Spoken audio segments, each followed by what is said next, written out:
In your financial journey, it is important to continue to educate yourself. And part of that is reading books. There's two books that I'd like to recommend at this time that every new person trying to get a hold of their finances and become more self-reliant and ultimately wealthy, I think need to read. And the first one is Total Money Makeover by Dave Ramsey. And the second is The Richest Man in Babylon by George Clason. These two books have fundamental principles, a lot of things that we're talking about here on the videos, and they're important to know what those are and implement those in your finances. One of the most important ones that I got from The Richest Man in Babylon was basically pay yourself first. It says 10% of all you make is yours to keep.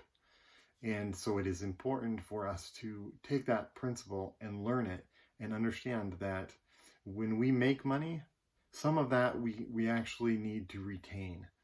And what do we do with that money? Well, again, in those two books, it gives a little bit more insight of what you do with that money. Now later, I'll talk about some more advanced strategies on what I found we can do with the money.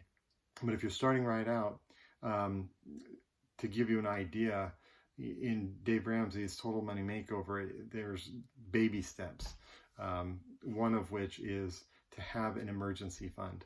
So save $1,000, minimum of $1,000 for an emergency. We know that emergencies are going to happen. We need to be prepared for that. And if we know that they're going to happen, are they really emergencies? That's the thing that I really liked about what Dave Ramsey had to say, is if we know it's going to be there, then it's not really an emergency. Same with like Christmas. We know that Christmas is in December. It's always been in December. It always will be in December. Is it really an emergency? No. So we need to be prepared for these things, in the future.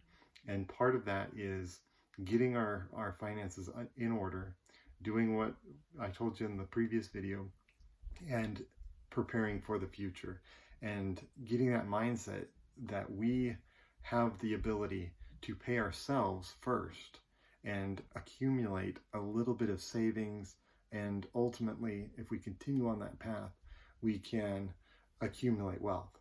And so it's important to be reminded of these things. And a fun way of doing that would be to read these two books. I really like The Richest Man in Babylon because it's a fun story while you learn. So I'll have links in the description below on where you can get these. And I, again, recommend that we all go and read these. Thanks.